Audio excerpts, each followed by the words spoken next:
Hey, Dave Dynasty here for the Tommy Wildfire Rich School of Wrestling in Myrtle Beach, South Carolina. You know, I've spent years in the wrestling business, from wrestler to promoter, and now as the host of the Dave Dynasty Show. To be successful in the wrestling business, solid training from experienced instructors is mandatory if you're going to make it today. And that's what you'll get at the Tommy Wildfire Ridge School of Wrestling. Not only instruction from former NWA World Heavyweight Champion Tommy Wildfire Ridge, but many other big-name wrestlers, managers, and referees. And it gets better. Tommy Wildfire Ridge School of Wrestling will provide in-ring training and personal character training with all practices recorded on high-definition cameras. They have over 2 tons of weightlifting equipment and tanning beds located in an indoor sports facility that will host monthly wrestling events, bringing in names big enough to ensure that you, as a beginning student, will get seen. This school has it all. For anyone interested in the Tommy Wildfire Ridge School of Wrestling, call 336-862-5528 today. Once again, that is 336-862-5528. Ask for Chris, and you will immediately be on your way to your career in the wrestling business. Once again, call Chris at the Tommy Wildfire Ridge School of Wrestling at 336-862-5528. The talking, nagging, lucha watching, puro viewing, indie supporting, drinking, cursing son of a gun of a podcast. Join former pro wrestler and promoter Dave Dynasty and co-host Ike Isaacs as they talk wrestling and interview those within the business, bringing positivity back to pro wrestling. This is the Dave Dynasty Show. And welcome to the Dave Dynasty Show, the podcast bringing positivity back to pro wrestling. Climb aboard the Midwest Express and let's take this journey together. I am your host, Dave Dynasty. Thank you for making us a part of your day, whatever day it is. Of course, this drops on Mondays, but you can listen to us anytime. We're always there. We're always the good friend that is there when you need a shoulder. But yeah, thank you for joining us, however you do, whether it be on iTunes, SoundCloud, YouTube, or one of the many other podcast platforms. But whichever way you do, please subscribe, like, share, rate, review, comment, all those good things. We want to hear from you people. We want to hear from the Midwest Express community. Tell us what you're thinking. Give us some feedback. Just tell us generally what's on your mind, what shows you're attending. Show us pictures that you're taking at said events. But get out there, support the Midwest wrestling community or whatever community, wherever you are. Support independent wrestling and let us know what you're doing. We got a great show for you. We say that every week. We like to think we do, right? We have some unique guests, guys you don't hear on other podcasts, guys here in the Midwest, legends, current guys, future stars that deserve a little more recognition, deserve to have, in a lot of cases, deserve to have their legacies preserved and promoted. And one of those guys is today. We have the legend, and I'm you know what? I'm using that term and not in a light fashion. A legend. Izzy Slapawitz is here today. If you've not heard of Izzy Slapawitz, by the time this episode is done, you will be out Googling his name and looking it up. Izzy has done it all. He's been all over, most known for his work with the Poffos and ICW. And yes, we're speaking of those Poffos. Angelo Poffo, his sons, Leapin' Lanny Poffo, and the Macho Man Randy Savage. Yeah, Izzy was there. Izzy was a big player. He's got some great stories to tell you won't believe, even pre-wrestling stories. We always talk to these guys and ask them about when they became wrestling fans and what hooked them and what made them know that this is what they wanted to do. And Izzy gave us a great story from his childhood of when he was just a fan. I can't wait for you to hear it. It's awesome. And it's a story that later in his career came back up again. Pretty cool. It's great. You're going to love this interview. Izzy is a great talker and a great character. Look him up and check out some old ICW. Go on YouTube and wherever, and check some of that out. And if you're on Facebook, and who's not on Facebook, there's a great group for ICW. I believe it's called ICW, the Outlaws of Pro Wrestling, and it's in Papos. Just Google it, look it up. If you can't find it, message me. I'll send you a link. Great group. I highly advise you be in that group. Be an active part of that group. ICW is great. I love ICW. I coming out of Kentucky, they were an outlaw group, right? They weren't part of the NWA or whatever, and they competed against these other groups, and it's just so much cool stuff. I dig those things, no pun intended, right? It sounds like Macho Man. I will dig it, but I really get into those groups like that, right? That did their own thing and carved their own path despite everything else. It's just awesome stuff, and of course, I mean, come on, it's Randy Savage, right? Randy Savage was the guy in ICW, and God, we all know what he went on to do and achieve. So check them out. Check out that Facebook group. Go online and look up the ICW. Read a little bit about their history. There's a great ICW website out there. I do not know the name off the top of my head. If you Google it, it comes right up. It's got lots of stories and match clips and pictures and all kinds of cool things. Go out there and check that out. If you've not really partaken in the ICW and the history of the ICW and what it has to offer, get out there. Use this as your launching pad, right? You listen to this interview with Izzy Slapawitz and then go out there and research and watch. And we urge you to do that every week with everybody we have on, right? Because like I said, a lot of these guys are the legends we have, and they're forgotten legends almost, some of them, right? But they were such big players and such big components of the wrestling scene. So take the interview we give, which is an overview and talks a lot about, them specifically, and then go out and Google the stuff they're talking about and the groups they're talking about and the wrestlers they're talking about, and go on YouTube and take it a step further, right? Expand your horizons, right? Everything's not just what you see on TV today. Everything's not just what you saw on TV as a kid. Because there's a lot of regional TV, right? There's a lot. To me, that is one of the greatest things about professional wrestling. I have been a professional wrestling fan for, 26, 27 years, or 36, no, excuse me, 36 or 37 years. I'm try to knock 10 years off my age, but I've been a wrestling fan for 36, 37 years, something like that, right? Since I was 5 or 6 years old, and I'm 42 now. So over 30 years, and I'm still constantly discovering fascinating and cool new stuff. You will never, ever see it all if you're a professional wrestling fan, and if you explore the history of professional wrestling. And especially like what we do, we like to explore and really dive deep into the Midwest history, because it's an often overlooked part, right? It doesn't get the recognition that we feel it deserves. So the moral of my story is get out there and explore, right? We're giving you the class, the class presentation day, courtesy of Professor Izzy Slapawitz. He's going to tell you the stories. He's going to explain a lot of this and tell you firsthand from being there himself some of the story of the ICW, and then you do your homework and take it from there and explore it further. It's a great interview. We're going to get right to it. Let's take a break, and when we come back, we have that interview with Izzy Slapawitz. Stick around. We'll be right back. Visit our friends at the Masked Republic. Go to luchaloot.com and luchashop.com and use the promo code DYNASTY for exclusive discounts. And welcome back to the Dave Dynasty Show.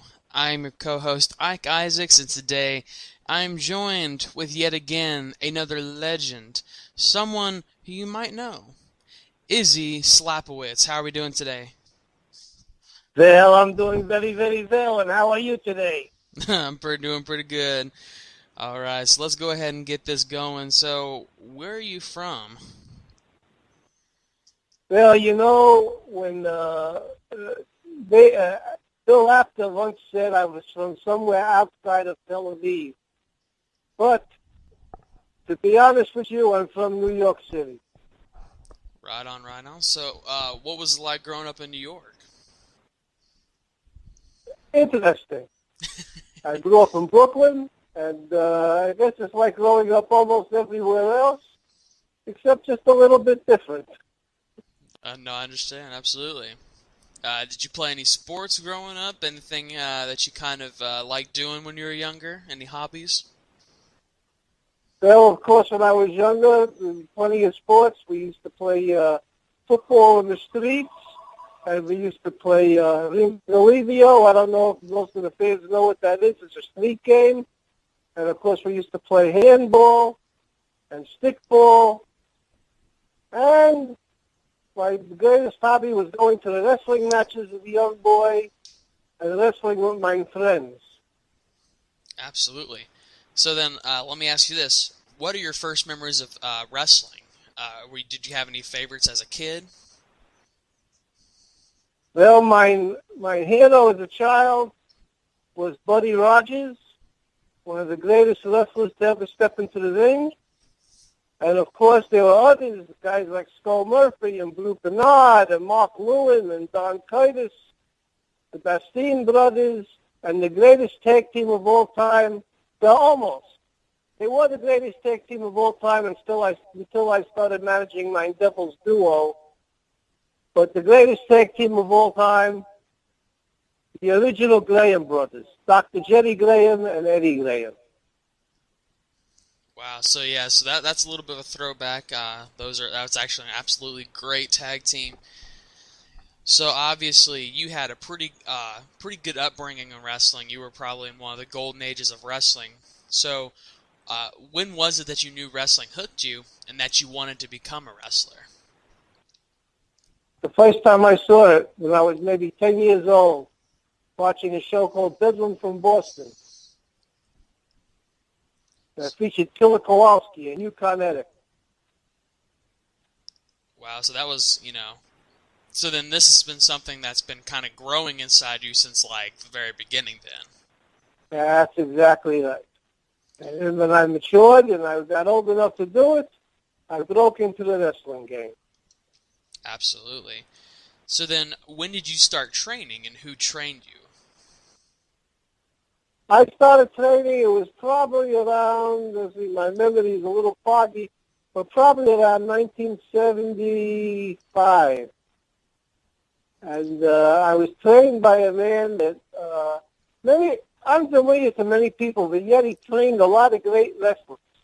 And his name is Rick Connor. And Rick was very active, mostly in the Tennessee area. He went to Florida a couple of times, and maybe he went to Mississippi, but he was mostly stayed in the East Tennessee area. But Rick trained me, and he trained many, many wrestlers. I mean, he trained Dirty White Boy, he trained Tim Horner, he trained Big Boy Williams, he trained myself, he trained Ron Sexton. He trained a lot of top talent. Absolutely. And just by knowing your record, I'm sure that he trained some of the top talents, obviously. But how did you get started training? Obviously, it's not like today where you can just, call a school or email a school. No. It's an interesting. Training was a lot different back then too. But what I did was, it's an interesting story. I went to the wrestling matches. I was living in Knoxville, Tennessee. And I went to the matches, the television taping, at one of Ron Fuller's Southeastern wrestling shows. And I was in the audience with my wife at the time, and I was very, what you would say, boisterous. But I wasn't cheering for the guys they wanted me to cheer for. On television, sometimes they want the fans to cheer for certain people. And, of course, I would cheer for the opposite people. So Ron Fuller, who was the top wrestler at the time in the territory, and also the promoter, he wasn't very happy when I was booing him and cheering his opponents, the Mongolian Stomper and people like that. So I was asked to leave the building. In fact, I was escorted out of the building, me and my wife.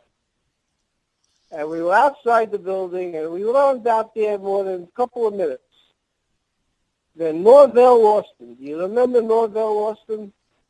Can't say that I do. Norvell Austin was a wrestler at the time. He came out. He was he was what you call a top heel in the Southeast at the time. And he came out, and he said to me, we see you at the matches all the time. Because I used to go to all the weekly matches at the Coliseum, and, we see you at the matches all the time. He says, and we saw you shouldn't have been thrown out here. He says, me and some of the boys were talking. He said, why don't you become a wrestler? I said, well, what, are you kidding me? I'm not a kid. I think I was 26 or 27 at the time. I said, I'm not a kid. I smoke. I'm not in shape. He says to me, I'll tell you what.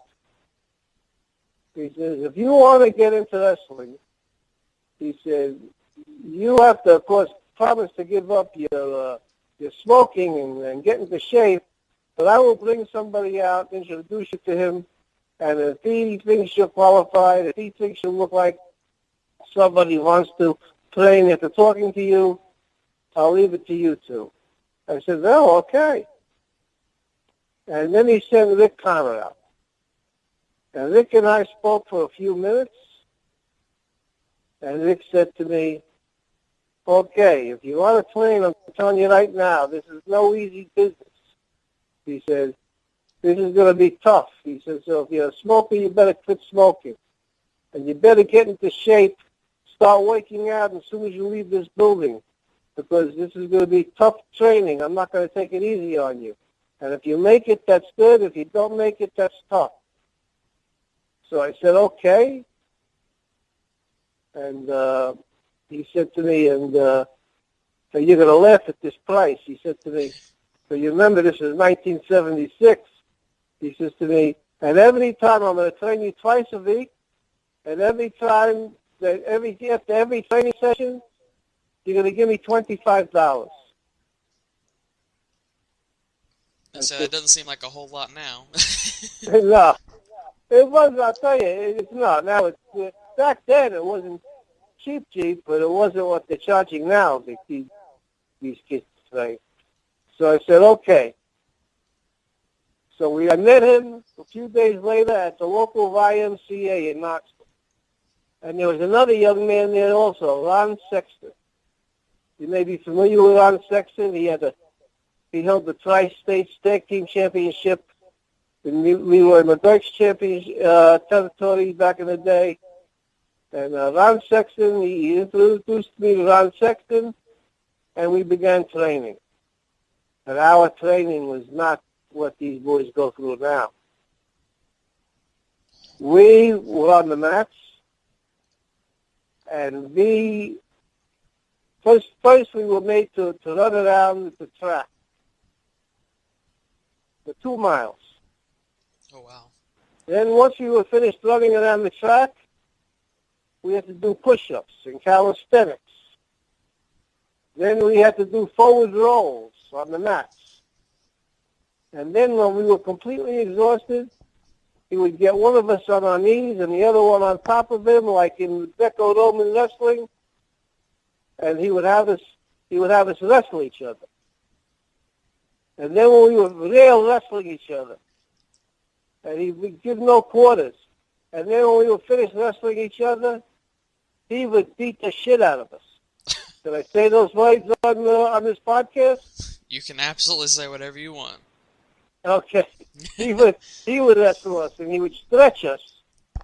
And this went on, and then when Sexton and I finished, more often than not, when our training was a hot YMCA, and so this was the summertime, we would go to the restrooms and throw up. This is how tough the training was. And this went on not for 1 day or 2 days or 1 week or 2 weeks. This went on for maybe 3 months. And then during those 3 months, we got tougher and tougher. And we got better and better at wrestling. And then he said to us, now, boys, it's time to, what we say, smarten you up. After 3 months. And that was the first time we stepped into the ring. We met him in a ring in Greenville, Tennessee, and then we started working out in the ring. He taught us how to hit the ropes, how to take bumps, different holds, professional wrestling holds, counters, things like that. And then after a couple of months of that, we both had our first match at a local independent show in Greenville, Tennessee. And we wrestled each other. And actually it went over very well with the very few fans that were there, and it went over very well. And that's how I started. And I started off, my name was Pretty Smitty from New York City. That rolls off the tongue. What's that? I said that's a good name. Rolls off the tongue. Pretty Smitty from New York Yes, City. Pretty Smitty from New York City. I'm rough, I'm tough, I can't be beat. My opponents run off into the street. That's what I used to say. So, we did this, but I'm sorry, go ahead. No, I was just gonna say. Like you were saying earlier, that training sounds pretty grueling, but I think it may have worked out in the end for you. But one other thing I was kind of curious about before we go too far, how much was kayfabe taught to you? Because obviously back then it was not like it is today. Everyone doesn't know that it's scripted, or that this is happening or this is happening. But back then nobody knew. Back when I was very active in wrestling, kayfabe was a way of life, and I mean a way of life. Unless some of the boys didn't even tell their wives. Absolutely never tell girlfriends. And kayfabe is a way of life. Friends, family, I don't care who it was. I'm sure some of the boys, there were some people that they trusted 100% completely might tell one or two people. But kayfabe was a way of life, and you didn't break kayfabe, because if you did, you were fired. In fact, I'll tell you a story about kayfabe. We're going to jump up a few years. Okay. About maybe 1978. And I was working in the Mississippi Tennessee, and I was Izzy Slapawitz. And Sugar Bear Harris, he is Mala. Yep. Okay. So Percy Pringle was managing Sugar Bear. And Sugar Bear, it was Percy's birthday. So on television, they made a deal out of Percy's birthday, and they gave them, and they presented him with a cake, like a big white wedding cake. And Sugar Bear said, "Boss, I have another present to give you." And he gave him the present. And when Percy opened it, it was a pair of pantyhose. And Percy took the cake, and he smacked it into Sugar Bear's face. This is on television, mind you, this big vanilla wedding cake. He smacked it into his face. So that night, this was on a Friday night, and the TV showed on Saturday mornings. And Sugar Bear, after the TV taping, he went home for the weekend. He took a couple of days off to spend with his wife. And he lived in northern Mississippi at the time. And he took off, he went home, and him and his wife were watching the television, and his wife saw this. And she said to him, "How could you let him do that to you? What's the matter with you?" And Sugar Bear said, honey, she said, "You let that honky do that to you?" And she went and she got a gun. and she chased Sugar Bear through the streets. And what happened was, when things finally calmed down, Sugar Bear got into his car and drove back. He wasn't supposed to be here on Saturday night, but he showed up anyway.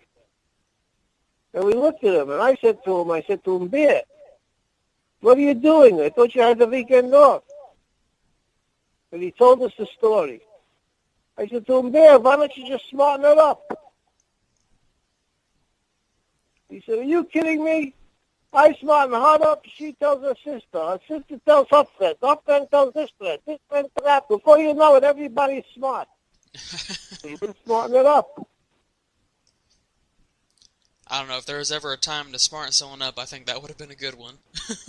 Yeah, I think so too. Yes. But he wouldn't do it.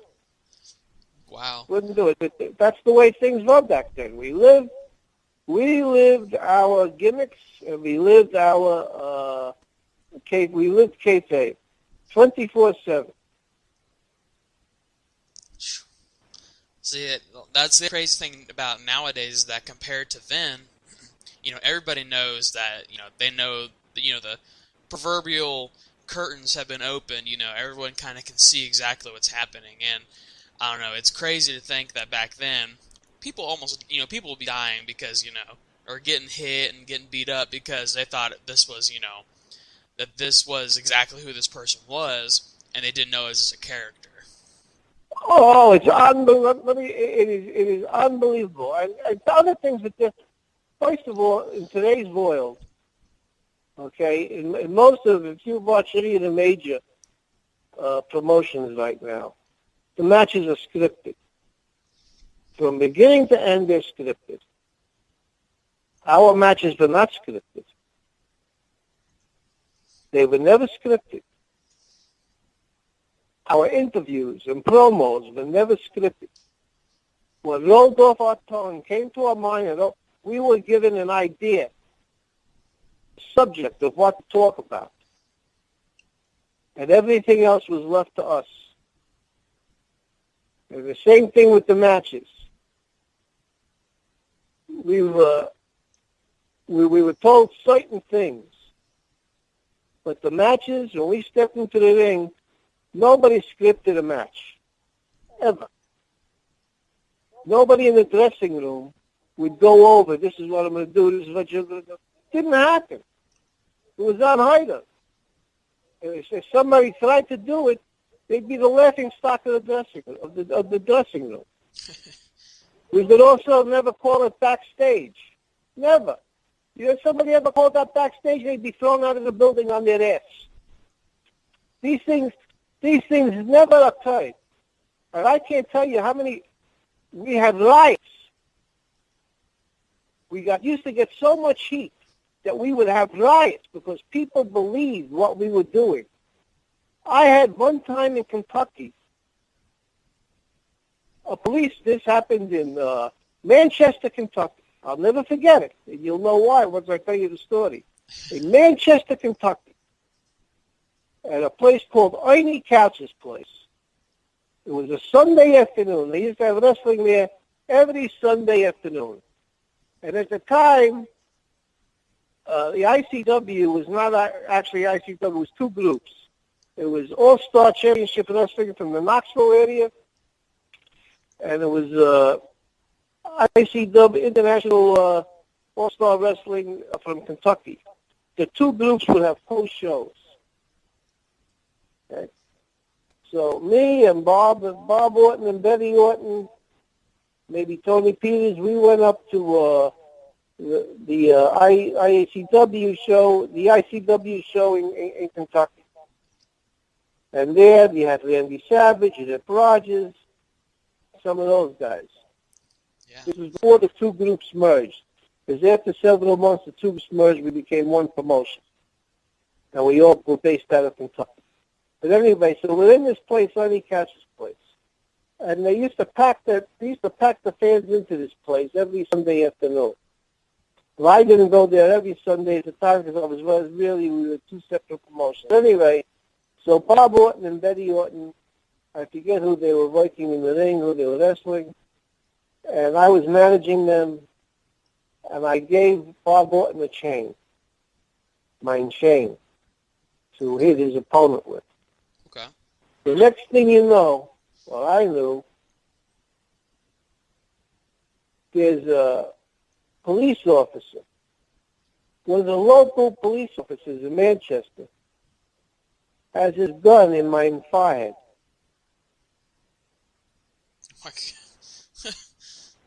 Okay? Okay. He has his gun right in my forehead.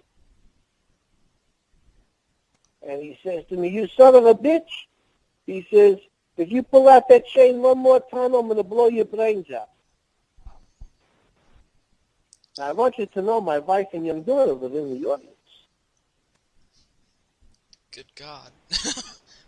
And I looked at him and I said to him, because we didn't think back then, I said to him, "Bill, if you're going to pull the trigger, you better do it right now, because if not, I'm going to take that gun, shove it up your ass, and your brains are going to be all over the building."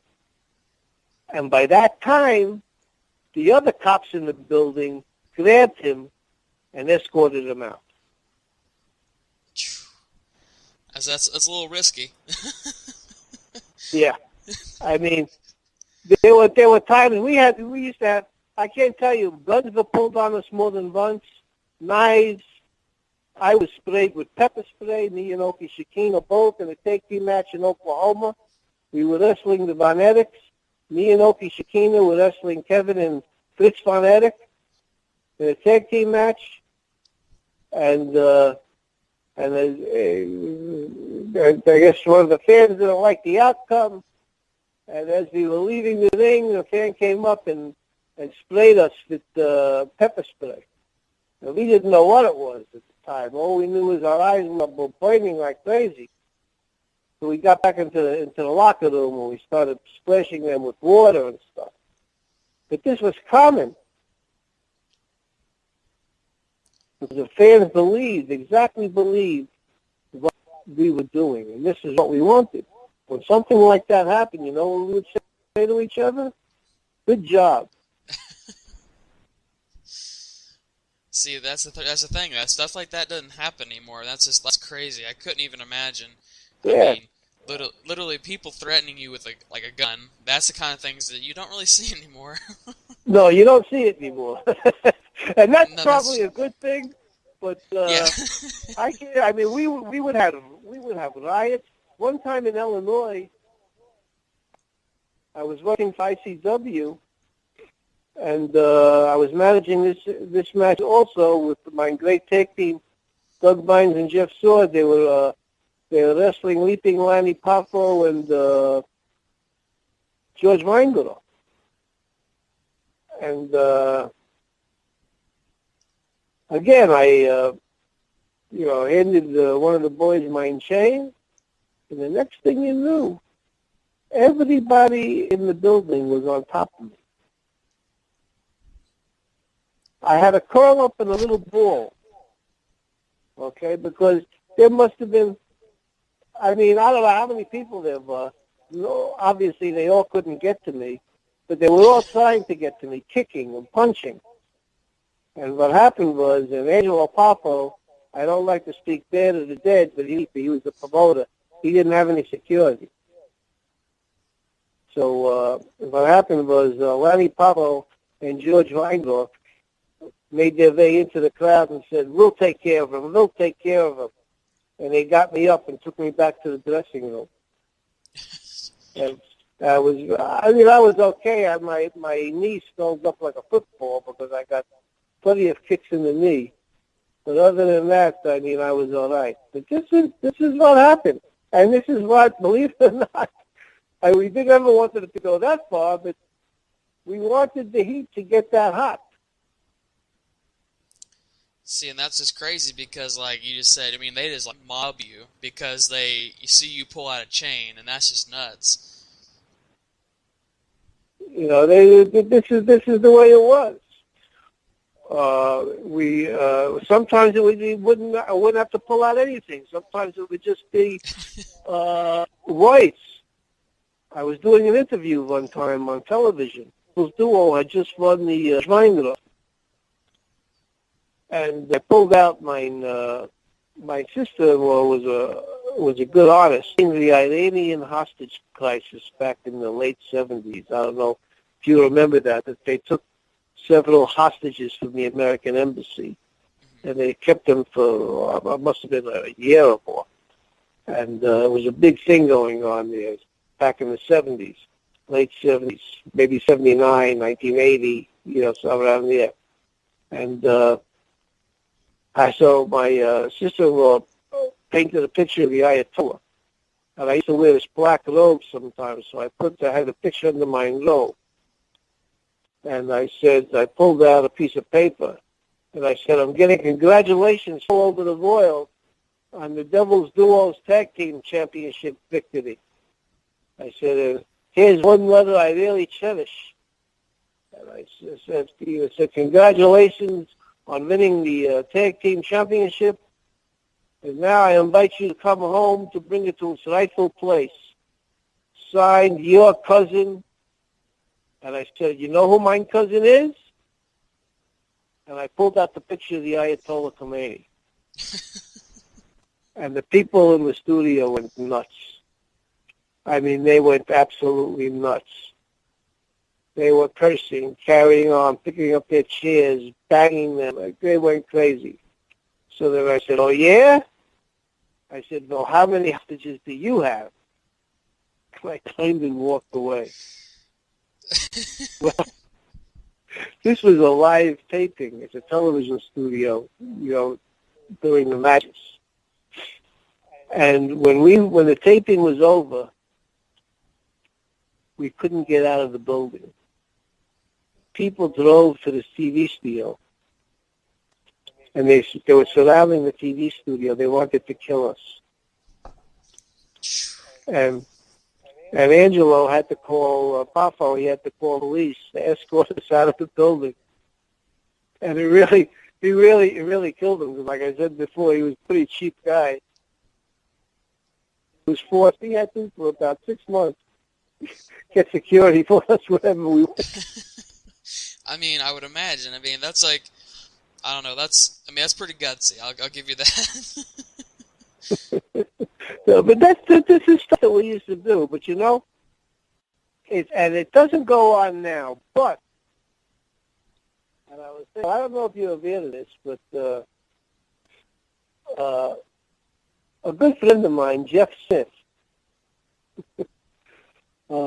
he started a promotion called International All-Star Championship Wrestling very recently.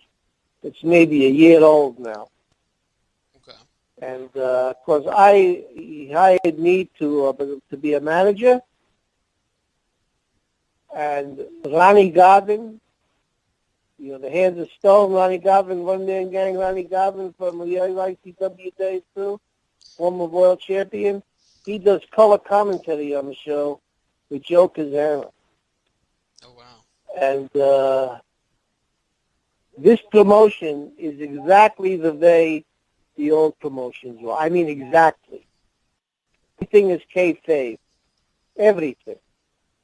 And we do the same things that were done back then. And nothing is scripted. Nothing. And we have taped 21 one-hour television shows that have been showing in the East Tennessee area, in Chattanooga, on WTNB. It was also on video on demand, and then on YouTube, and the response is phenomenal.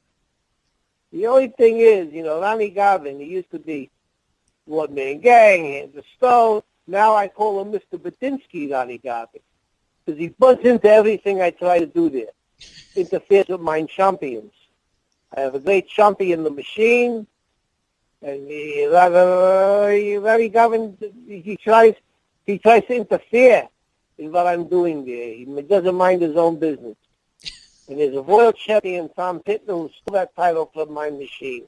So if we do things in the IACW, that's exactly the way it was done back in the day when I was very active in the business. Certainly. So just to kind of rewind a little bit, because that was a lot of good stories. I mean, of crazy, crazy stuff that happened back then.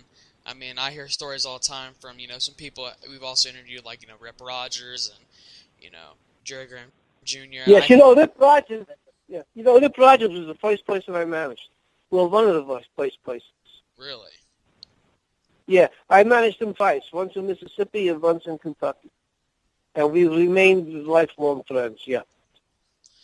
Wow. Yeah, I'd say Rip Rogers is a pretty nice guy. You have any awesome memories or stories about managing him back in the day?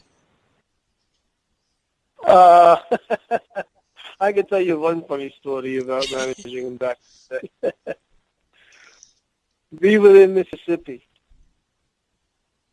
And the promoter in Mississippi, one of the greatest promoters that I ever. I worked for many promoters. Some were good guys who paid well, treated you fairly. Some guys are not so good, who cheated you on payoffs and weren't really good promoters at all. But Mississippi was promoted by a guy named George Culkin and his son Gil Culkin. George was a wrestler before my time. And Frankie Kane, the great Mephisto, he was the booker there. He's the one that gave me my break to Mississippi, the Rogers' break, and many other bulls, and in other territories also. Frankie Kane was a genius. But I'm getting away from this story. Anyway, Rip Rogers, it was set to wrestle, I think it was maybe Joey Rossi in some town there. But, they used to sell concessions in these buildings. It was a National Guard armory, I believe. So before the match, Rip Rogers went and he bought a chili dog. He actually got a couple of chili dogs, and he brought them back to the dressing room. And he started eating the chili dogs. Well, then it was time for him to go out, and I'm walking him out, and he still has a little bit of a chili dog in his hand there. I said to him, Rip, you got to throw that thing away. I said, you can't walk out to the ring eating a chili dog. He said, I'm just going to finish this. And we're walking out in the ring, and he's eating a chili dog. And he goes in, he has his match. At the end of the match, George Culkin comes back to him in the locker room. He says to him, in a real thick Southern accent, he says to him, now, boy, the next time you're at one of my shows and you walk into the ring eating a chili dog, that'll be the last time you ever work one of my shows. And they just turned around and walked away. And it says to me, what's the big deal? I said, Rip, are you kidding me? He said, the guy's afraid you're going to get sick in the ring or something. I said, it's not professional. He says, oh, fuck him. Wow. Well, so I know Rip Rogers. He's a character. He's something, all right. Yeah, he's a good guy though. Rip and I actually, Rip Rogers, myself, Big Boy Williams, and Rick Conn. When we were in Mississippi, we had like these 2 motel rooms that we would share, and we roomed together. And a lot of the boys come over and hang out with us at the hotel room. One time, Troy Graham, you remember Troy Graham, the Dream Machine? Sounds familiar, yeah. Yeah, he was over at the hotel room with us. We were all sitting around there bullshitting. All of a sudden, we hear this noise, and then boom, and there's a car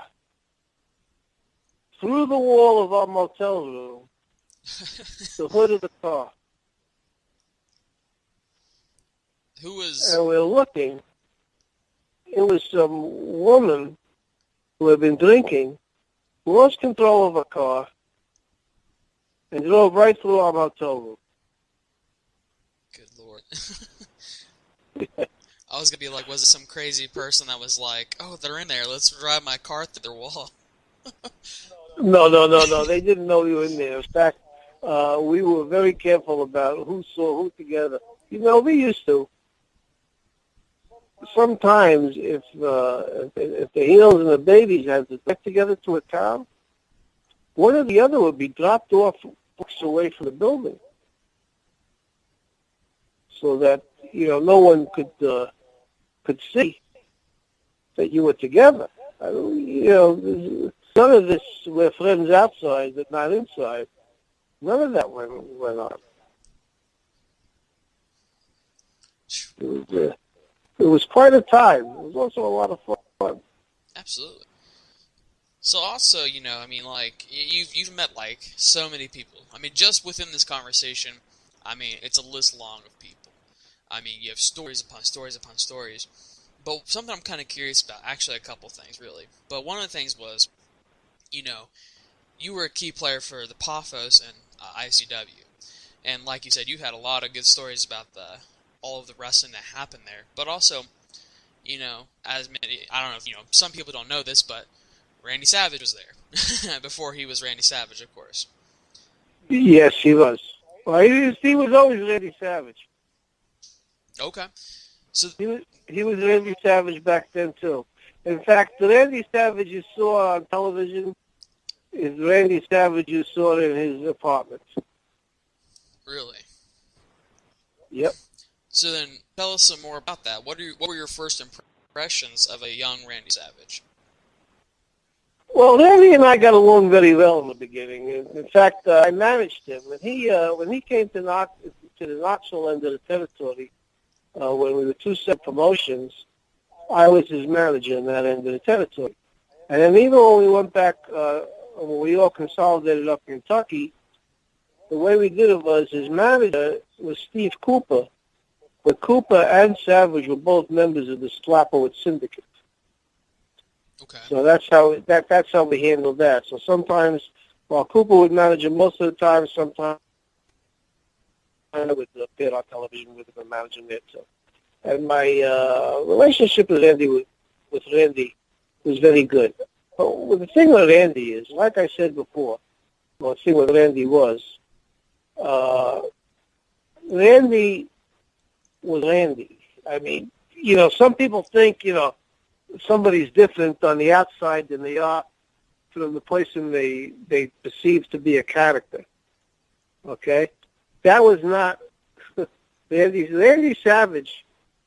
The real Randy Savage was the same Randy Savage people saw in the ring, the same Randy Savage people saw on television. Randy Savage was bound tighter, the tightest cable. Now, he was bound very, very, very, very tight, and he was ready to snap at any second. And I don't say that disparagingly, it's just the truth. Randy was wound very, very tight. Okay. And as time went on, and as he started taking steroids, he got wound even tighter. Okay. So, Randy, and I liked Randy. We traveled together. We did a lot of things together. We hung out together. But like I say, he was around very, very tight, and he was extremely paranoid. Extremely paranoid. And I remember him and Rip Rogers used to get in there, and Rip Rogers loved Randy Savage. Worshipped him. Okay? He was his most loyal friend. I kid you not. Okay? Rip Rogers would do anything for Randy Savage. And yet Randy got mad at him because they both had their eyes on Miss Elizabeth. Okay. She was a camera person. Her father owned a television station in Kentucky. And she was a camera player. They both had, and Randy and Rip used to argue all the time, and Randy was around so tight. But this is the way he was. One day Randy came over to me in some town. I think it was a town in Kentucky somewhere. He came over to me before the matches. He pulled me to the side. He says to me, "Izzy." I said, "Hi, Randy." He said, "I had a dream last night." I said, "What kind of dream?" He says, "Everybody's talking about me. All the boys are talking about me." I said, "Andy, nobody's talking about me." They're all talking about me behind my back. I can't trust any of them. I said, Andy, I said, you got it, because nobody's talking about you behind your back. Yes, they are, Izzy. I know they are. I said, Andy, nobody gives a shit about you. Why would anybody talk about you behind your back? But this is the way he was. I mean, he was just bound so tight. I remember one time he went into a Kroger supermarket and he stole a steak. Randy Savage didn't need to steal anything. But this is the way he was. He stole a steak, and you know what? He got caught. And it was on the first page of the Lexington newspapers. Why do you? And Ronnie got, Go ahead. huh? I was gonna say, Yeah. why did he steal a steak? just cause? Just because. He could afford to buy it 10 steaks. Okay? So then Ronnie Garvin went on TV and and brought it out on television too. And that nearly pissed Randy off.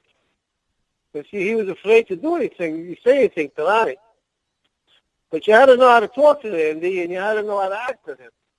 Because he could snap at any time. The thing with Randy was is that just, not to put up with his bullshit. But, he was a nice guy, but like I say, he was wound so tight that it became hard to be friendly with him.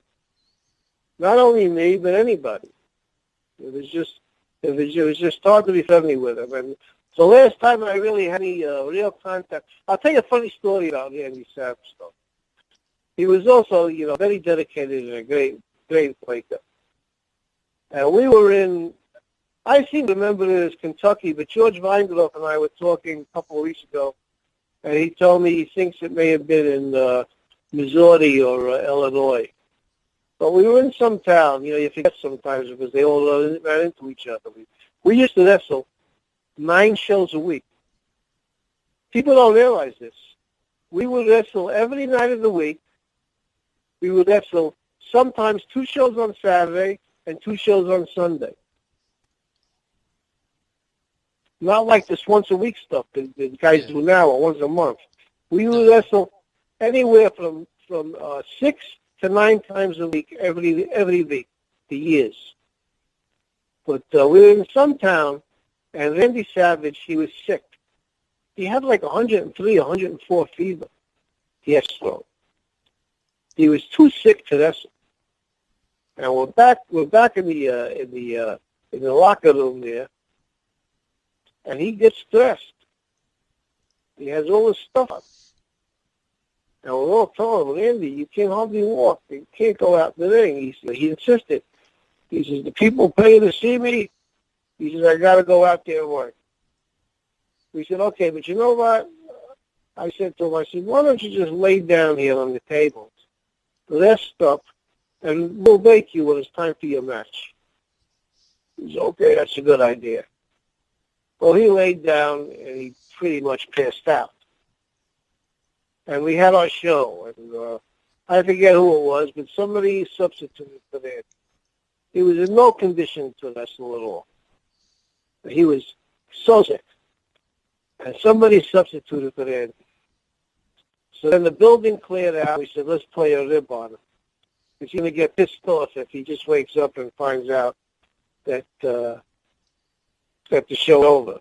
Yeah. So what we did was, we had most of the guys went outside into the empty arena, and they were standing in the arena either naked or in their underwear. Okay? And I woke up with Andy, and he was so out of it. I woke up with Andy. I says, okay, Andy, it's time for your match. And then somebody keyed the music. And they started playing. We used to go out to Pomp and Circumstance, So all of a sudden you hear, da, da, da, da, da, da. And Andy walks out of the dressing room with his robe. And there's a bunch of guys standing there naked, going in their underwear, laughing and clapping and chanting. he just looked. He started laughing. He couldn't believe it. Then we went home. As I say, he wasn't mad. No, he just, you know, at first he said, after he said, why the fuck did you guys wake me up? You were too sick. He couldn't get me. It was too funny. That's good. That's good then. Oh man, it was too funny. But those are the kind of stories I have with Andy. We didn't part on good terms, but there's a lot of years passed. But me and his dad were having an argument about payoffs, and I quit, and I had already been booked at Blackjack Mulligan and Ric Flair in Knoxville, so I had a place to go, and I was arguing with Angelo, and Angelo put his fists up. Hey, you want to fight us? Yes. I said, Angelo, I'm not going to fight you. He was a lot older than me. I didn't want to, yeah. I didn't want to get into a fight with Angelo. He's, at the time, I don't know how old I was. Probably in my 30s. Angelo was probably close to 60 years old. I wasn't going to fight him. I said, Angelo said, Andy stepped in between us. Says, you want to fight me? And I just looked at him because God bless Randy, but he couldn't fight. And I said to him, Randy, you really don't want to do this. And I said, but if, you really don't want to do this. I said, just walk away. And that's how he did, and that's how he ended that. And then I didn't see him for years after that until one time I worked the show towards the end of my career, I worked the show in Chattanooga for McMahon, and Savage was there. We said hello, but that was about it. But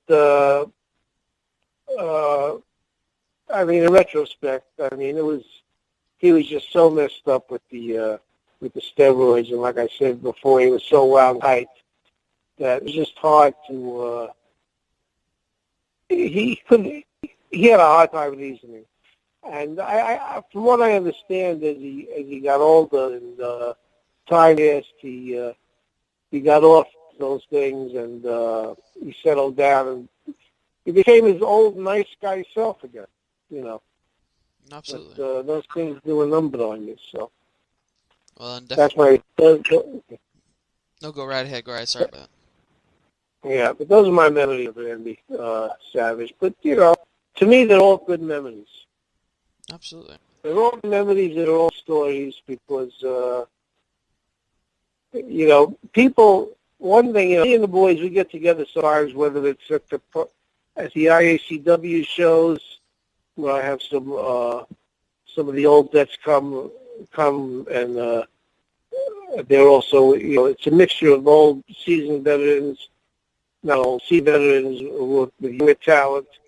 So we all sit together and, bullshit about the old days, some of us veterans. And whether I go when I see them at reunions, whether it's the Gulf Coast Wrestling reunion or there's a private reunion in Tennessee that many of us go to every year, just for, some of the boys who wrestled mid-1980s. And we get together and we tell these stories. And there's a camaraderie that we have. Even if you never wrestled with a guy in the same territory, okay? And there's still a camaraderie that those of us who wrestled in the business when it was like it was back then have. That these kids today that are in the business now and breaking into the business will never have a chance to have. And we feel for them because these stories and friendships last forever. Okay. And you can't make these stories up. Some of the stories you hear some people say, you can't make this shit up. You just can't do it. But they're all true. And, the time we spent on the road, the time we spent in the buildings, you got to do something to spend your time. So, this is what happens. You know, life on the road was not easy. It was difficult. But Absolutely. we made the best of it, and we had a good time doing it. I remember one weekend, I'm about to tell you another story. I was booked, me and Doug Vines were booked to wrestle the Maple Leaf Gardens in Toronto. We were wrestling for the, back then, the way the territories worked, the Crockett promotion and the Mulligan Flair promotion were also partners. Crockett owned a piece of both promotions. So I worked both promotions. So Crockett used to work hand in hand with the Tories in Canada. So they needed some guys to go up to work. They had a big anniversary show at Maple Leaf Gardens. They sent me and Doug Vines up. Ric Flair went up. He had a big title match. I forget with who. May have been Holly. I think it was Holly. And Killer Khan was there. Andre was there. Bunch of, you know, it was a big show. So we went up to Toronto, and they put us up in this beautiful Western hotel in Toronto. And we all had nice rooms there, and then they had a suite on the top floor, like the penthouse, that they had like food and drinks and stuff like that for us after the matches. So the story starts, me and Vines, Flair, Piper, I think, was there. We flew into Toronto. And everybody gets through customs except for me and Doug Vines. You know, I had very, very, very long hair and long beard. And Vines at the time, I think, had bleach blonde hair. Of course, Flair had blonde hair too, but they stopped us. And they went through all our luggage. What are you doing in Toronto? You had to say back then that you were visiting friends. You couldn't say you were working because they want the Canadians work Canada, not the Americans. Yeah. You know, so we told them all that stuff. They went through our luggage. They dumped our luggage on the table. They kept us there for a couple of hours. Meanwhile, it's getting late. We have to be at the gardens there. So then they say, okay, you guys can go. All my shit's all over the table. I said to him, you took it out, you put it back in. The guy looked at me, but they did. They repacked our stuff. And then we had to catch a train. Instead of going to the hotel, we had to go right to Maple Leaf Gardens. We got there. We told them what happened. John Studd was there. It was a whole big, it was a big show. So, in fact, I did a run-in on Andre's match on that show. It was Doug Vines and I wrestled Tony Parisi and I want to say Mike Davis. And I also did a run-in instead of Doug on the Andre match. I forget who Andre was wrestling, maybe Studd. But anyway, after the show, everybody went back to the hotel. Well, me, Vines, a couple of the other boys, we went out to eat twice. So we went out to eat. We went to a nice restaurant in Chinatown there, went out to eat, and then we got back to the hotel. We go upstairs to the hotel, to the party room, and we got up there. There's Andre and Holly sitting around a round card table. There are no cards on the table. The table is filled with empty bottles of beer. And they're just chasing each other. And then they just kept taking other bottles. They each had, beers next to them on the floor. And after each one beer, they were drinking another one. And the table was full of empty beer bottles. Finally, Andre says, I had enough of this shit. He takes his arm and he sweeps all the beer bottles off of the table. And he pulls out a bottle of scotch. And they started doing Boilermakers. A beer and a scotch. Let me tell you, these guys were still drinking. I couldn't believe it. We had a TV taping also in some town in Canada. I don't even know what the town was.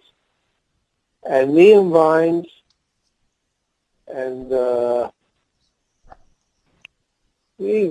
forget who else, and Harley were riding to the tent together. We were in a cab. They were, it was the three of us. Me, Vines, and Harley riding to the town together.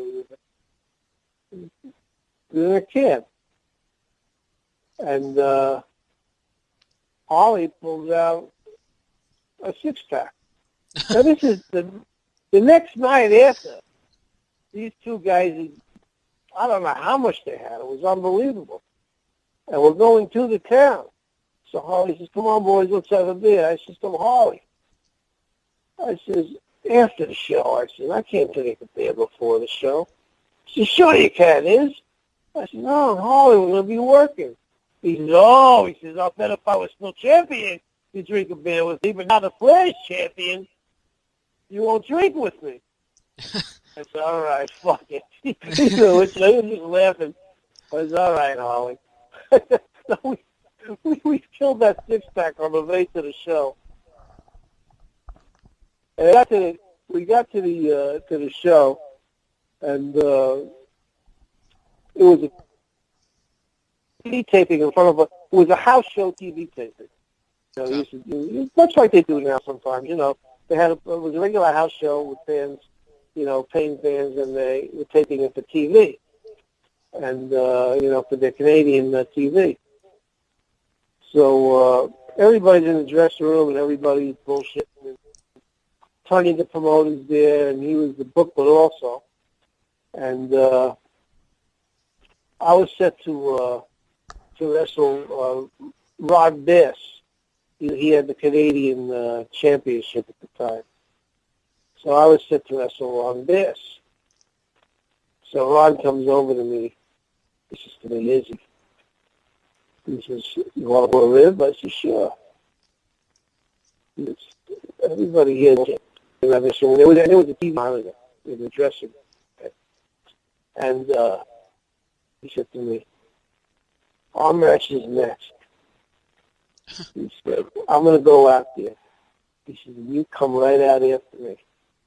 He said, before the referee, he said, everybody's here. He said, before the match is supposed to start, he said, I'll come out first, you come out, and then just attack me from behind.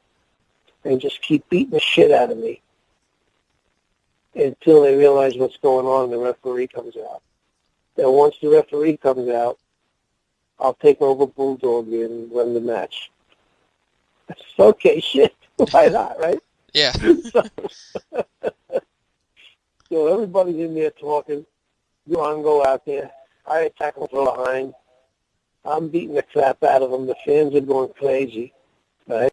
And then finally, Harley, and so this is what Harley told me later. He says he's up at the monitor, and they looked at Tony. He says, "Hey, Jack."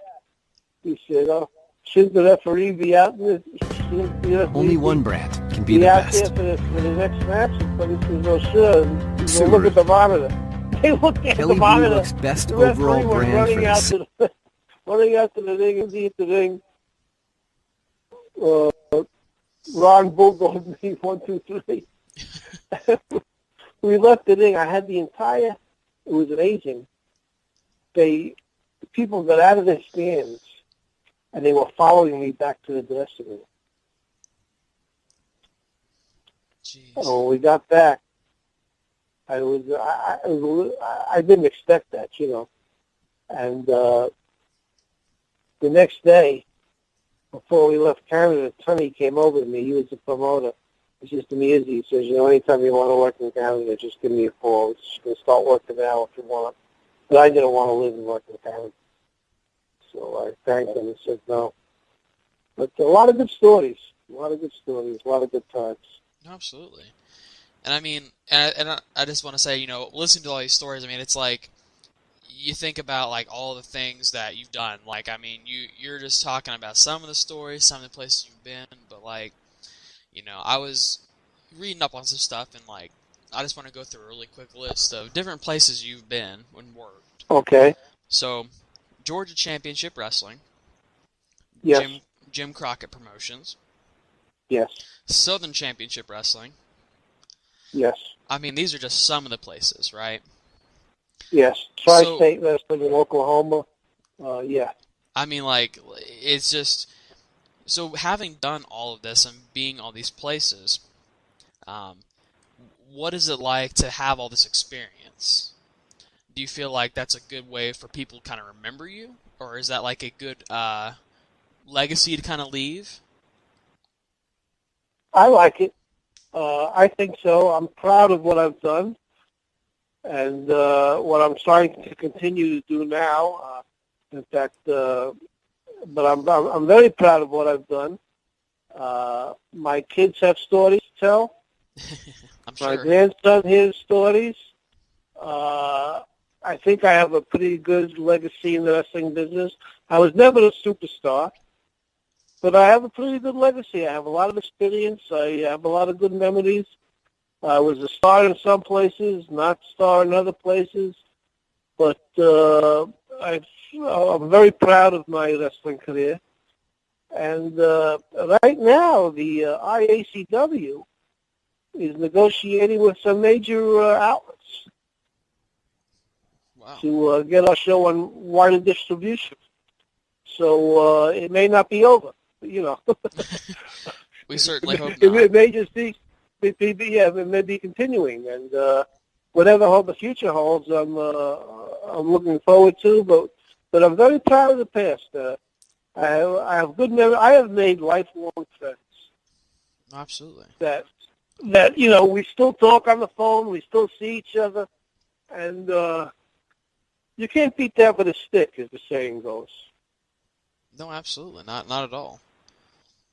All right. So before we kind of wrap up today, we have a couple of listener questions that some of the fans wanted to ask you. Sure. So first question, did you ever work in Indiana, and did you ever encounter Dick the Bruiser?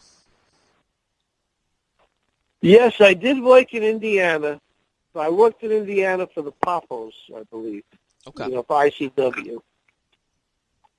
The only encounter I ever had with Dick the Bruiser was in Knoxville. I was working for Southern Championship Wrestling, and what happened was Blackjack Mulligan had to go to South Africa. He had a week in South Africa where he was wrestling. So Mulligan, it was his territory, him and Flares and Crockett's. For the main event, they put in Dick the Bruiser and John Studd. So that's the only that was the only encounter I had with Dick was when he had the match with John Studd. I'm not going to talk about the match, of course. Suffice it to say, there was a lot of work to be done the following week. No, absolutely. Studd was great, but anyway, that's nothing to be said about that. All right. Another listener question. They wanted to know, early in your career, you had some battles with Percy Pringle and his stable. What was that, and what was that like, and how did that come about, and where was it at? Oh, that was one of the that feud that Percy Pringle and I had is legendary. Right? It has become legendary, and it was great. What happened was we were in Mississippi. Percy was managing the Mongolians, the original Mongolians, Tio and Tapu, and or the Manchurians. They used to go by the Manchurians, sometimes Mongolians, Tio and Tapu. And I was managing the team of Yasu Fuji, not the Mr. Fuji, Harry Fujiyama that wrestled in New York, but Yasu Fuji, who wrestled as Yasu Fuji throughout much of the country, and also as Dr. Hiro Ota on the West Coast. So I was managing Fuji and the late great Oki Shikina. Oki was one of the great ones, and they all were. Anyway, so Percy was managing his team. I was managing my team. Percy's team had the tag team championship. Fuji had the U.S. title or the Mississippi title, and Oki had the other singles title. They each had either the Mississippi or the U.S. title. And the Mongolians had the tag team title. So what happened was I forget how the feud actually began, what the catalyst was, but I think it just was the two teams started wrestling each other. Okay. And it just escalated. We ended up in every town in Mississippi, and Percy and I started wrestling each other. We wrestled, we hit each other, we had boxing matches against each other, and we ended up after quite a while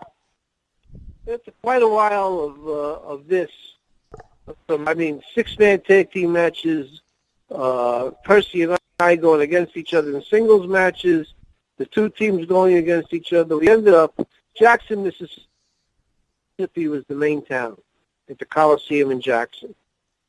So we started off the first week of the blow-off. It was a 2-week blow-off for this feud. The first week was Percy and I in a 10-foot strap match. Okay. It was like a bull rope. We were both tied together with a 10-foot length of bull rope. And it was anything goes match. And it turned into a bloodbath. In fact, before the match, I remember Fuji said to me, "Izzy, you bleed good, don't embarrass me." I said, "Don't worry, Fuji." So it turned into a bloodbath. I was bleeding so bad, I couldn't see. It was in my eyes. I mean, it was all over the place. Percy said to me, "Izzy," said, "I don't have to cut." He said, "Why don't you just rub some of your blood on me?" I said, "Okay." We were both covered in blood. And we ended up outside the ring, and my blood was spurting out of my forehead. It was hitting the fans at ringside. And we wrestled all the way back to the dressing room, and of course it was a double count out. We never, returned to the ring. And then the following week, and these were all capacity crowds at the Coliseum in Jackson, Mississippi. Then the following week was the big blow-off. It was a 6-man tag team match in a steel cage. And it was Percy and the Mongolians against me, Fuji, and Oki. And another bloodbath. And it ended up with me pinning Percy. I forget how it went, but it ended up with me pinning Percy. And then after that match, Percy and his team went to Japan for a tour of Japan. And me and my team had all the titles. Oh, wow. And it was quite a series of matches. I mean, the whole series of matches probably lasted a couple of months, at the very least, 2-3 months maybe. But they drew very well. It was Frankie Kane's idea. Everything's Frankie Kane's idea, and it drew very well. And we did well with that. I miss Percy. He was a great guy. Absolutely. All right. So then we have 2 more fan questions. Okay. So this one, I looked it up a little bit. I was like, oh, that seems kind of weird. But supposedly, and correct me if I'm wrong, this is just a story, but is it true that you had an altercation with Kevin Sullivan? With who? Kevin Sullivan. This is a great story. Yes, it's true. Okay. This is when I was a fan. Okay? Okay. It was actually, this was early 1970s. maybe 1970, 71. I was living in New York. My friends went to Sunnyside Gardens, which was a great wrestling arena in Queens, which is where I live now, by the way. Okay. And Kevin was wrestling Davey O'Hannon. Another good hand. And Kevin was the baby face, and O'Hannon was the heel. And O'Hannon got, and of course, I always remember, like I said in the beginning, when I got thrown out of the TV studio for rooting for the wrong people, I was giving Kevin a hard time. I was rooting for O'Hannon. I was really giving Kevin a hard time. And then when O'Hannon got disqualified, and that's how Kevin won, I gave him even a harder time. But meanwhile, though, during the match, people were throwing stuff into the thing, and which I would never do. And after the match, Kevin had his eye on me because I was really in such a hard time. So after that match was intermission, and security guard came over to me and said to me, Kevin Sullivan wants to speak to you. I said, okay. So he took me down to the foot of the dressing room. In Sunnyside Gardens, there was a door you walked into, and then there was a staircase going down. I just walked into the door, not down the staircase. And Sullivan, Arnold Skolin, and Gorilla Monsoon were standing there. So Kevin says to me, next time you throw shit at me, I'm going to beat the shit out of you. I said to him, Kevin, I said, I did a lot of things. I shouted. I cursed you. I said, I don't throw things at the ring. I said, I take all this with a grain of salt. I'm having a good time. I would never throw anything at the ring. He said, well, I'm just telling you. I said, I didn't do it. And that's how it ended. And I went back to the, to the show. Well, fast forward now from 1970 to maybe 1981. And this is right after that altercation I told you I had with Angelo and Randy, but I quit. Okay. And I had gotten booked in Knoxville. Well, the booker in Knoxville at the time was Kevin. Oh, wow. And I called him on the phone, from Kentucky, told him who I was. And, well, first I called Blackjack Mulligan, his territory. And Jack said to me, he said, I'd like you to come in, yes. He says, but since Kevin's my booker, he said, call Kevin. He said, I'll talk to him first, but give Kevin a call. So I waited a day, and I called Kevin. He said, yeah, come on in. He said, I don't need any managers now. You'll have to wrestle. I said, that's fine. I really want to wrestle, because I like doing both. And it was not good. Opie Shakina told me way back, when, that don't get stuck just being a manager because there's only usually one or two managers in the territory, but there's 12 or 14 wrestlers. Yeah.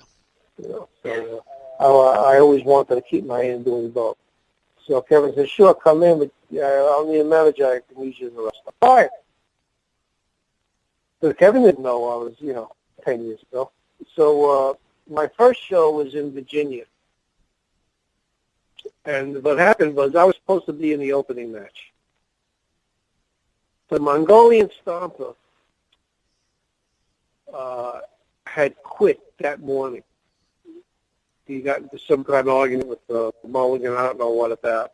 So Archie quit, and so I got pushed up to the main event, which was a tag team match. It was me, I want to say, who was my partner? I really don't remember who my partner was.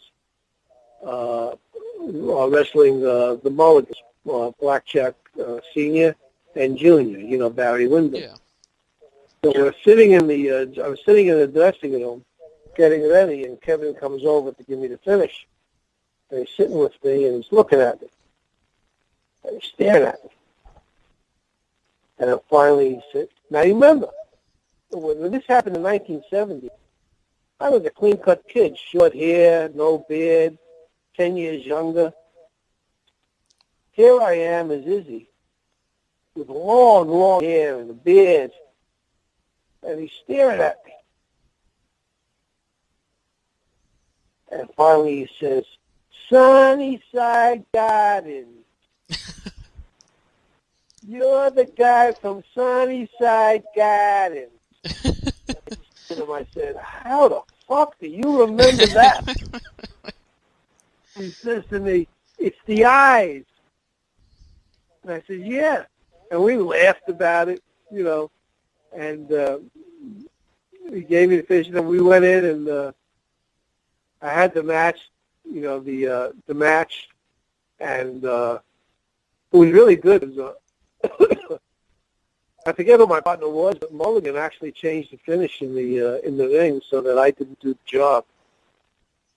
And what happened was when we went to the ring, as we were walking to the ring, what I didn't know and what Sullivan or Mulligan or anybody else knew, the town that we were in not only got Southern Championship wrestling shows, but they also got ICW shows.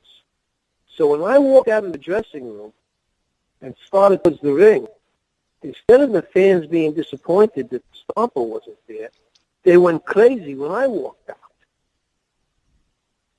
The whole place stood up. And they were booing and carrying on. When I walked in, Mulligan looked at me like, what the fuck is going on? And I didn't realize it until I did. They knew who I was because they were getting both shows. In Virginia, a lot of the towns did that. So when I got back to the dressing room after the match, Sullivan says, Jack Mulligan likes you. He said, you're gonna have a good run here. But that's the Sullivan story. I was curious. I was like, I read it and I was like, okay, is this true? And I'm glad it is because that is hilarious. But so as we kind of wrap up, like you've been kind of talking about, the IACW. You've been talking about it a little bit, but let me ask you this: with IACW and your own persona, is there any place that fans can follow you on social medias, perhaps, or keep up with what you're doing in real life? Yes. IACW has a Facebook page, International All-Star Championship Wrestling, and we have 21 hour-long episodes on YouTube because I wanted the fans outside of East Tennessee to be able to see the show. So we've posted all 21 on YouTube. It's under IACW Pro Wrestling on YouTube. Okay. And what we did was we taped 21 shows. We stopped producing temporarily only in order to find wide distribution and better distribution, because to keep pouring money into, because it's a high-quality show. It's like you're watching Georgia Championship Wrestling. If you remember the old Georgia Championship Wrestling, or the old Smoky Mountain Wrestling. I do. I have looked back on it, but I'm a little younger than some of the generations. So. Okay. Yeah, but it's that style show. Okay. And what we're doing is we're trying to get wider distribution. We're talking to some major players, and hopefully we'll get something signed, sooner rather than later, and then we'll resume production of new shows. But right now, there are 21 very good shows out there for people to catch up on. Absolutely. On YouTube. And it's IACW Pro Wrestling. And like I say, on Facebook, it's just International All-Star Championship Wrestling. Well, you guys heard it here. Go follow this wonderful group on Facebook. Go watch all this stuff on YouTube. I myself have gone on there, and it is wonderful stuff. You're not going to regret looking at it. It is awesome. Just honestly, though, Izzy, it's been an absolute pleasure having you on the show today.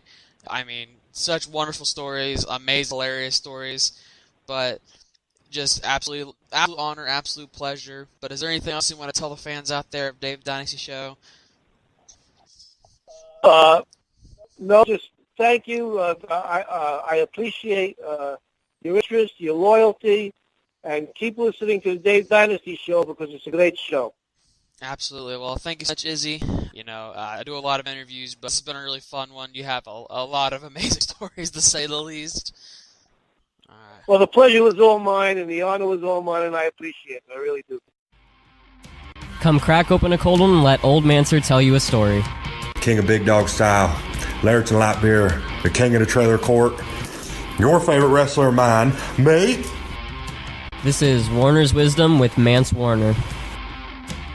All right, people, here we go. This is Old Master, King of Big Dog Style, Lairton Light Beer, the master of the pop-up headbutt, king of the trailer court. You know all these nicknames here, people. This is your favorite wrestler and mine, Old Master, live right here once again on Warner's Wisdom on the Dave Dynasty Show. Best part of the Dave Dynasty Show, Old Master's part. Now, Old Master out here drinking these light beers. I'm out here in the woods. It's beautiful outside right now. The sun's just beating down on me. I'm out here sweating, getting my tan going. Y'all know Old Master gets that good tan going. So out here, like I said, I'm drinking these light beers out here, checking in with y'all. Another edition of Warner's Wisdom right here. Dave Dynasty Show. Best part of the Dave Dynasty Show. Old Master already said that before. Now, anywho,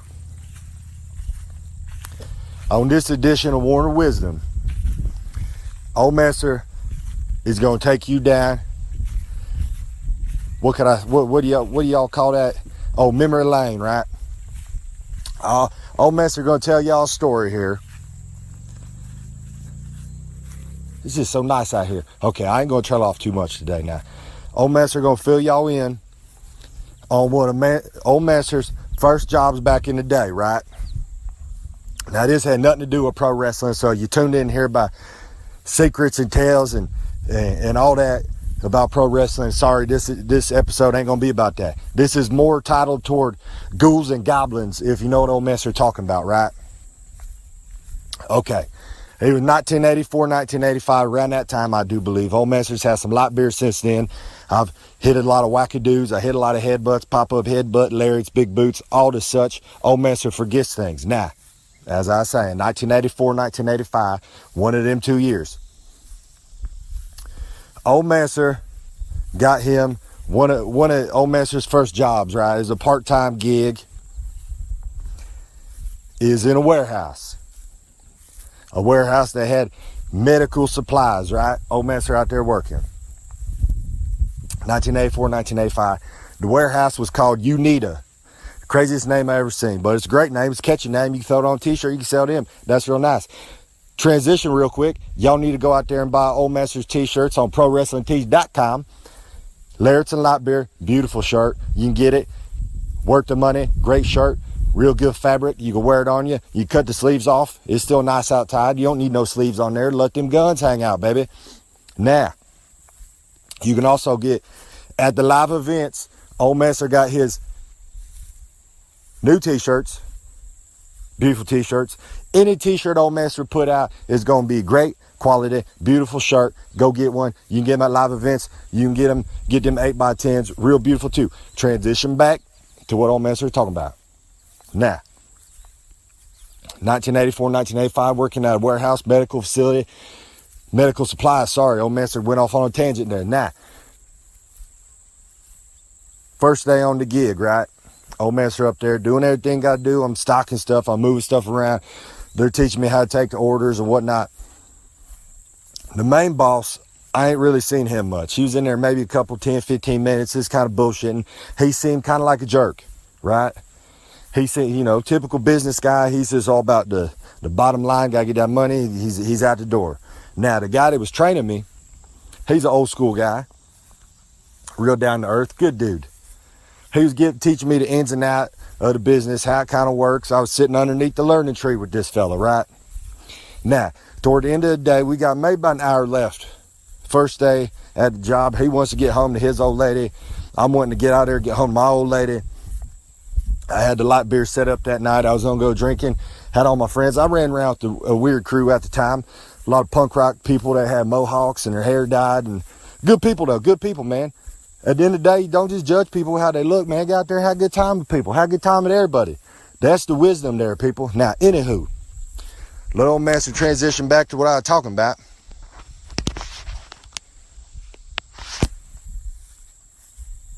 Pretty much first day almost done, right? We sitting up in the office, finish up the paperwork. All of a sudden, old boy starts telling me this story, right? And he proceeds to tell me, he goes, hey man, you know about that movie Night of the Living Dead? Old master always been a horror movie junkie, so old master knew exactly what he's talking about. And I said, yeah, that movie, pretty good movie, man. It's a damn good movie. He tell old master that was based off a true story, right? At first, I'm just like, this guy's just bullshitting me, right? Then he proceeds to go in, he tell me more and more about it, and he's going, yeah, man, it was in Pittsburgh. It was based on a true story. They just changed it around. Originally, what happened is there was this chemical that he called it trioxin, right? He said, I think it was 415. It had a long name to it. Anyway, he said that stuff leaked out and it's from the government and it made some of the bodies start moving around. Now, I'm getting into the story. Old master younger at that time, so I'm buying hook, line, and sinker on this tale, right? Phone rings, boom, scared me. Scared the shit right out of old master. Now, he then proceeds to tell me, and at this point I'm thinking, damn, he got me, man. That's a good story. I'm going to use this story down the road. No. He says, it is real, baby. Down in the basement. He said, typical Army fuck up to old master. And he said, down in the basement, we got canisters with them zombie creatures down in them, right? At this point, I got to see him, right? We about to leave work anywho. Let's go down there and take a look. We proceed to go downstairs. Old master got some goodies in him, like I always do. I had my fanny pack back in that time, like I do every time y'all see old master. I got my fanny pack and my goodies in there. At this point, I'm really into the story, right? We go down there, and there they are. There's about 3 or 4 of these canisters, right? And they got numbers on them, and it says call, it's got all this stuff on there. At this point, I can't believe it. I'm trying to get a closer peek at these bad boys, right? Pop the little dome on top of it, the little lid above there, and you can look right down. And I'm seeing this dead person in a canister, man, a zombie looking right at me, right? Well, old boy, we're sitting there looking at him. I go, man, do these things leak? And he goes, no, man, it's made by I think he said the Army Corps engineer. And he proceeds to hit the side of this canister. Boom!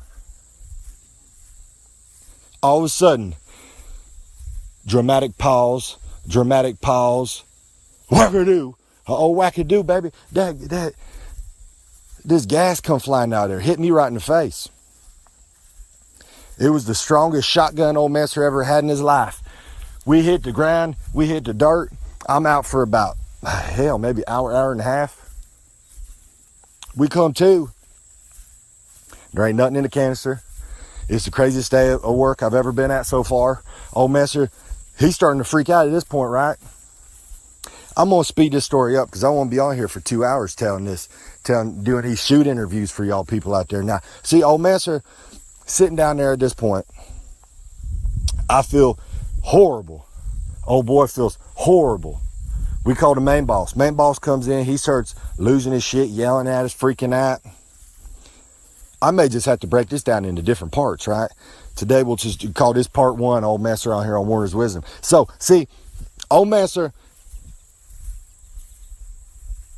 is feeling, at first I was feeling pretty sick, right? But then I'm kind of riding that roller coaster of that gas, baby, to hit old master. Anywho, we start hearing noises surrounding the facility, right?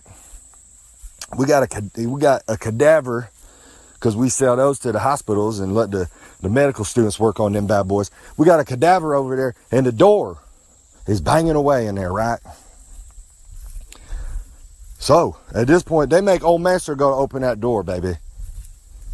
Now, old master always been the king of the trailer court, Southern Psycho, Laird's and Light Beer, Madman. I'm ready to rock and roll at this point. I'm standing there by the door. They telling me the numbers to put in, right? And I'm still riding this gas, baby. This done hit my face from the basement. So boom,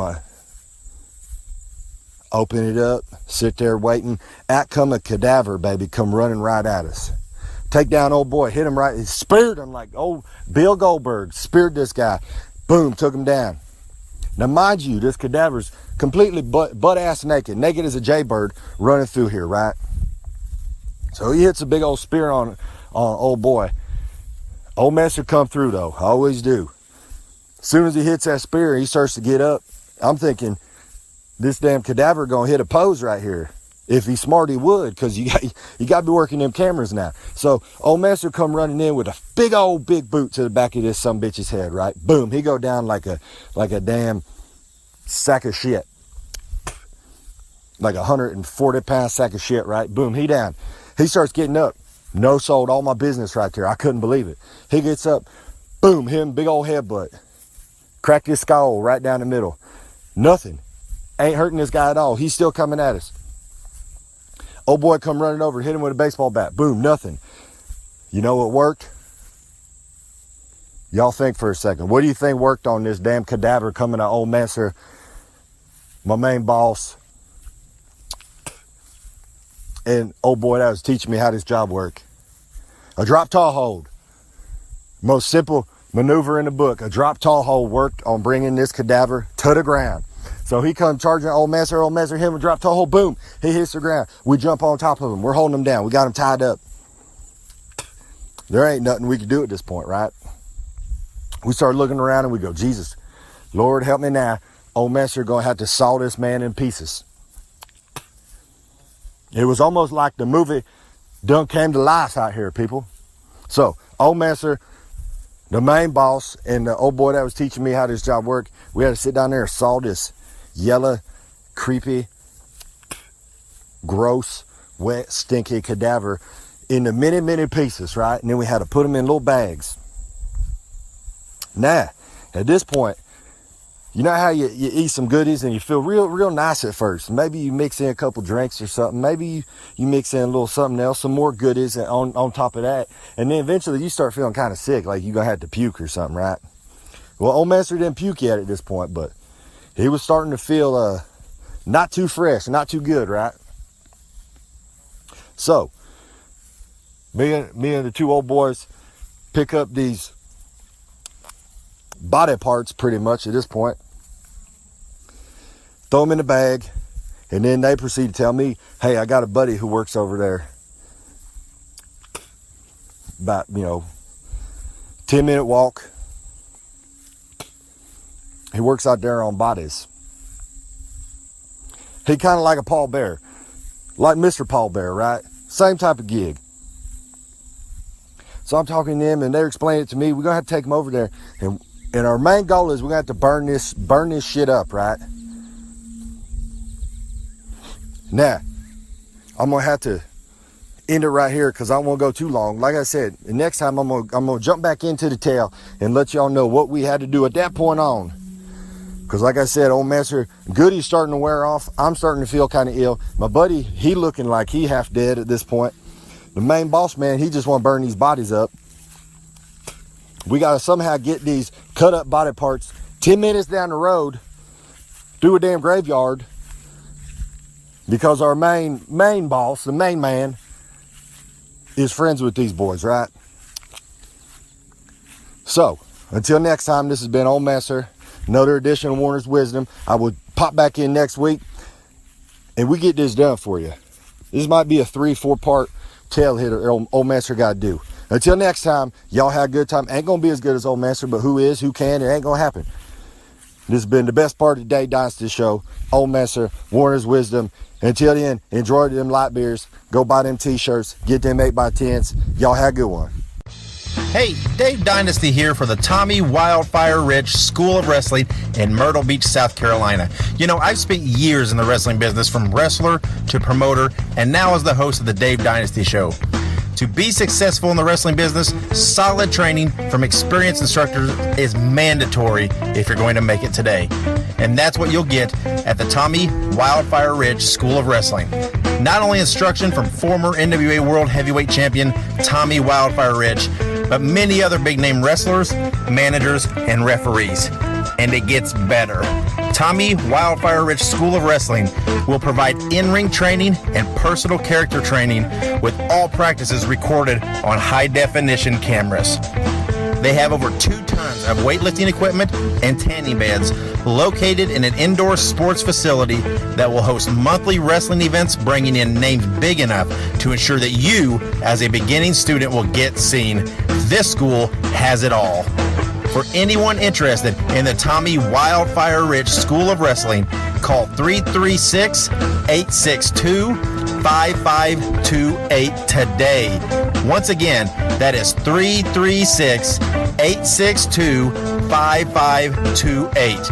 Ask for Chris, and you will immediately be on your way to your career in the wrestling business. Once again, call Chris at the Tommy Wildfire Rich School of Wrestling at 336-862-5528. And welcome back to the Dave Dynasty Show. Once again, this is the journey of the Midwest Express on the ride of positivity of pro wrestling. What a great interview we had with Izzy Slapawitz, known of ICW fame. So many great stories. Once again, go out there and explore, Google, search out this stuff, and further expand your horizons, expand your mind. Don't be afraid to just take in something new and learn something new. You will not be disappointed. And special thanks to Mance Warner. Once again, old Mance providing us some wisdom, as only he can. Because just as much as we like to explore and preserve and promote the history and the past of pro wrestling, we also like to do the same for the present and the future. And that certainly is Mance Warner. He is the future of this business, representing the Midwest well. If you have not seen Mance Warner live, then get to a show he's on and see him now, so that someday you can turn on your TV and say, I saw Mance Warner back when he was doing the indie circuit. You won't be disappointed. Go out and see old Mance, or go out and see a professional wrestling show in your area, wherever that is, this weekend or tonight or whenever there is one. Get out there and support indie wrestling. Get out there and support indie wrestlers at these shows. Buy a picture, buy a shirt, go up and shake their hand and get a selfie. Tell them you appreciate what they're doing for you. This is all about building a community of love, right? This world needs a little love. This world needs a little positivity. And we need a little less hate, a little less narrow-mindedness. So get out there and do your part. And don't ever think it's too small, right?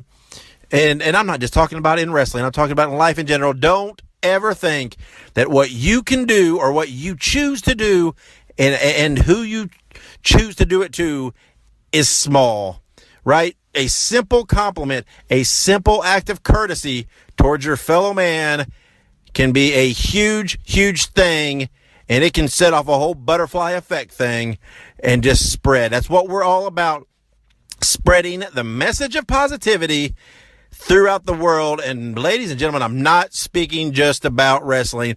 I'm speaking about life in general. Let's quit being assholes, start being kind to each other. And my God, it's 2017. All right, it's time to grow up, folks, and it's time to be accepting. I mean, good night. All right, but anyway, enough of that. Go out and support independent wrestling. Go to a wrestling show. We have a great show coming up for you next week. We have only our second time that we've had a tag team or a duo on. We did it with Ross and Marshall Von Erich many episodes back. You can see that in our archives. If you go to davedynasty.com, you can find the links for those archives for all the different platforms that our podcast is available on. You can also see all of our links to social media, our Pro Wrestling Tees link. Go buy a Midwest Express shirt, etc., etc. That's davedynasty.com. But next week, our second duo we've had on the show, legendary Midwest tag team and current promoters of All-Star Pro Wrestling in Shelbyville, Indiana, Tom and Troy Van Zant. I've known Tom and Troy for a long time. Done some business with them in the past, and everything else. Good guys, great interview, a lot of fun. Those two guys, they're fun, man. They're all about the positivity and being supportive, and putting out a good product out there at All Star Pro. So check out that interview next week with Tom and Troy Van Zandt. Until then, I'm going to get out of here because you know what? I'm going to go out and I'm going to spread positivity out in the real world. To just be nice to each other. Come on, it's not too hard, and that's just the way it is. So until next week, be good, be kind, be independent, and keep on growing. See ya and goodbye.